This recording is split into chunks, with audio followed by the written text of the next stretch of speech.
प्रेम से बोलिए ओम नमः शिवाय।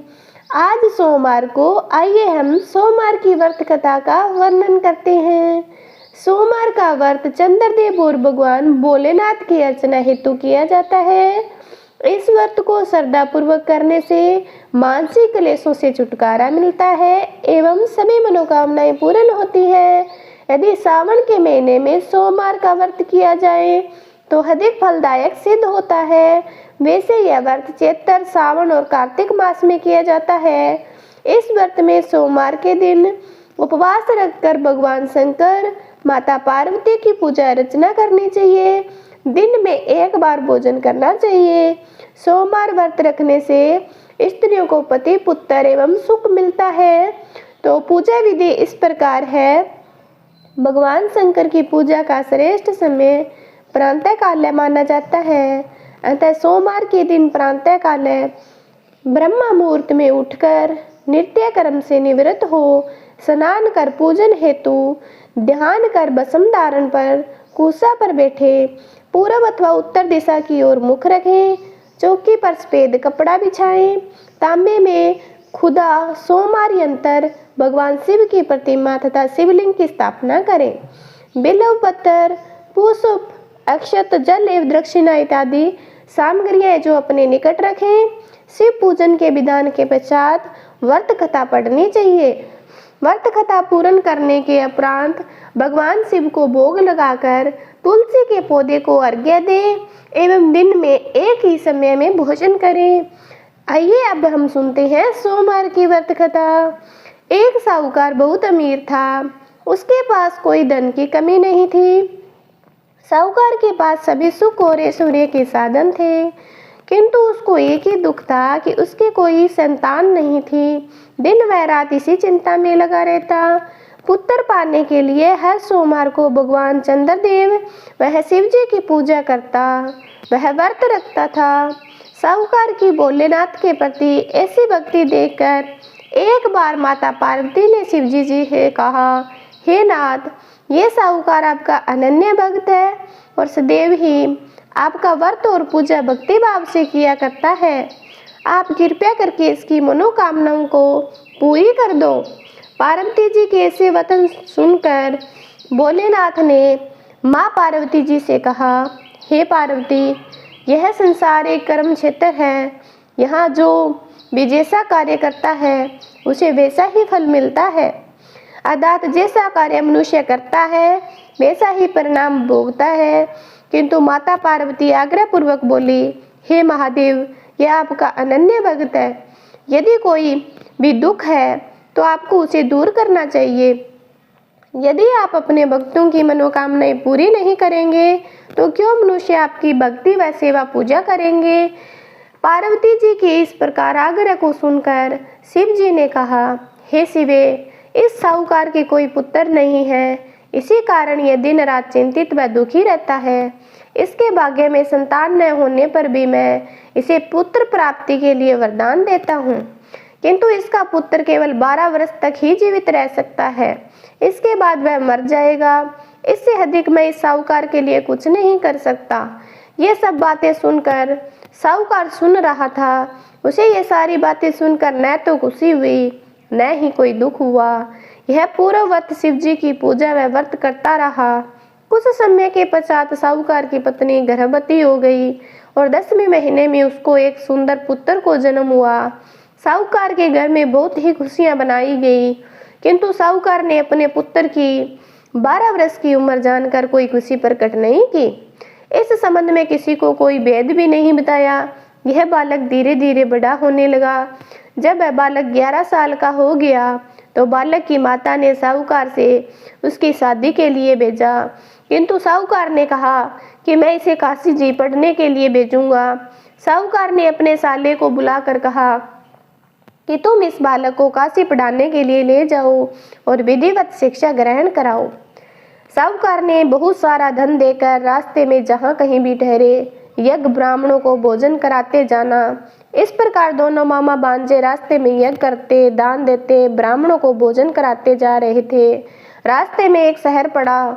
उस शहर में राजा की कन्या का विवाह था। एक अन्य राजा का लड़का बारात लेकर आया था।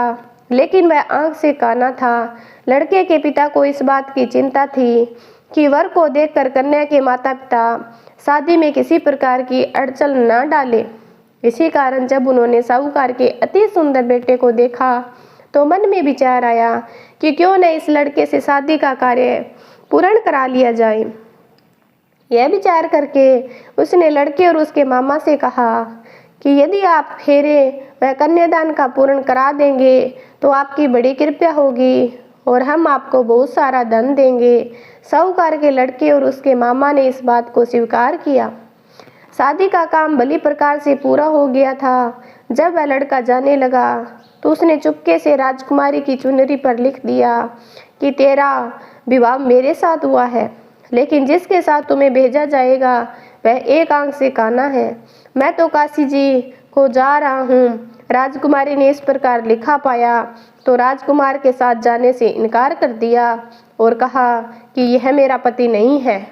मेरा विवाह जिसके साथ हुआ है वह काशी जी गया है।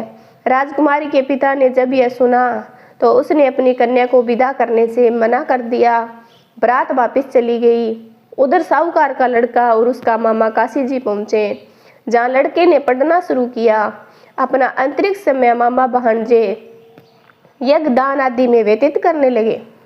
इस प्रकार कई महीने बीत गए। जब लड़का 12 साल का हुआ तो उस दिन लड़के के मामा ने यज्ञ का आयोजन कर रखा था। अचानक ही लड़के की तबीयत खराब हो गई। लड़के के मामा ने कहा कि अंदर जाकर सो जाओ। लड़का अंदर जाकर सो गया। थोड़ी देर के पश्चात लड़का मर गया। जब लड़के के मामा ने देखा कि वह मर गया है तो वह बहुत दुखी हुआ। उसने सोचा कि मैं पहले यज्ञ ही पूरा कर लूं, तब कुछ सोचूंगा।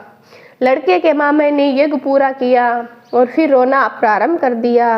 वह बहुत जोर जोर से रो रहा था। स्योंग वंश शिव जी और पार्वती उधर से जा ही रहे थे। पार्वती जी ने भोलेनाथ से कहा, हे नाथ, कोई दुखी व्यक्ति रो रहा है, उसके कष्टों को दूर कर दो। जब शिव जी और पार्वती वहां पर पहुंचे तो उन्होंने देखा कि वहां पर एक लड़का मरा हुआ पड़ा है। तब पार्वती जी देखते ही लड़के को पहचान लिया। पार्वती जी ने लड़के के मरने का कारण पूछा तो भोलेनाथ ने बताया, हे घोरी, इस लड़के की आयु इतनी ही थी, ये अपनी आयु पूरी कर चुका है। तब पार्वती जी ने विनम्रता पूर्वक कहा, महाराज कृपया करके आप इस लड़के को जीवित कर दीजिए, नहीं तो इसके माता पिता इसके वियोग में तड़प तड़प कर अपनी जान दे देंगे। माता पार्वती की बात सुनकर शिव जी ने लड़के को पुनः जीवित कर दिया और शिव जी की कृपा से लड़का जीवित हो गया। शिव शंकर वह पार्वती शिव धाम को चले गए और शिक्षा पूरी होने पर लड़का और उसका मामा पहले की तरह यज्ञ करते, ब्राह्मणों को भोजन तथा दक्षिणा देते हुए अपने घर की ओर चल दिए। रास्ते में दोनों उसी शहर में आए जहां पर लड़के की शादी हुई थी। वहां पहुंचकर दोनों ने यज्ञ करना शुरू कर दिया। जब वे दोनों यज्ञ कर रहे थे तो लड़के के ससुर यानी वहां राजा ने उधर घोड़े पर बैठकर अपने सेवकों के साथ जा रहा था। उसने लड़के को पहचान लिया। राजा ने महल में ले जाकर दोनों की खूब सेवा की। कुछ समय राजा महल में रहने के बाद लड़के ने राजा से जाने की आज्ञा ली। राजा ने अपनी लड़की को लड़के के साथ विदा किया, साथ में बहुत सारा धन एवं दास दासियों को भी भेजा। जब अपने शहर में आए तो लड़के के मामा ने कहा, पहले मैं जाकर तुम्हारे माता पिता को आने की खबर सुनाता हूँ, तब तुम्हें अपनी पत्नी सहित आराम करो। ऐसा कहकर लड़के का मामा साहू को उसके पुत्र के आने की खबर देने चला गया। घर आकर उसने देखा कि उसकी बहन और बहनोई छत पर बैठे हुए हैं और उन्होंने यह प्रण कर रखा है कि उनका बेटा जीवित लौट आया तो वह छत से नीचे उतर आएंगे, नहीं तो छत से कूदकर अपने प्राण त्याग देंगे। लड़के के मामा ने जब यह समाचार उन्हें सुनाया कि उनका लड़का जीवित लौट आया है तो उन्हें विश्वास नहीं हुआ। तब लड़के के मामा ने शपथ खाकर कहा कि आपका पुत्र अपनी स्त्री और बहुत से धन और दास दासियों सहित घर आया है। तब साहूकार उसकी पत्नी छत से नीचे उतर आए। तथा प्रसन्नता के साथ अपने बेटे और बहू का स्वागत किया। सभी प्रसन्नता के साथ रहने लगे। इस प्रकार भक्ति भाव से जो प्राणी सोमवार के व्रत का पालन करता है, प्रेम पूर्वक इस कथा को सुनता या पढ़ता है, उसके सभी कष्ट दूर होते हैं, सारी मनोकामनाएं पूर्ण होती है। इस लोक में सभी सुख सुविधाओं को भोग कर अंत में शिवलोक की प्राप्ति होती है। इस प्रकार जो सोमवार के 16 व्रत 16 सोमवार तक ही करें, फिर उद्यापन करें। इस व्रत के प्रभाव से मानवों के सभी प्रकार के सुखों की प्राप्ति होती है। इसका विशेष महत्व है। इस व्रत के बारे में कहा गया है, ग्रहण आदि में जप, ध्यान, हवन, उपासना, दान आदि सत्कार कार्य करने से जो फल मिलता है, वही फल सोमवार के व्रत से मिलता है। श्रावण में केदारनाथ का ब्राह्मण कमल से पूजन, दर्शन, अर्चन तथा केदार क्षेत्र में निवास का विशेष महत्व है। इससे भगवान शंकर की प्रसन्नता और शिव की कृपा प्राप्त होती है। तो प्रेम से बोलिए शिव भोलेनाथ की जय। तो ये कथा आपको कैसी लगी? आशा करती हूँ कि आपको बहुत अच्छी लगी होगी। और जो 16 सोमवार का व्रत करता है वो कमेंट करके ज़रूर बताएं, शेयर करें, और चैनल पर पहली बार आए तो चैनल को सब्सक्राइब करें। ये कथा आपको कैसी लगती है कमेंट करें।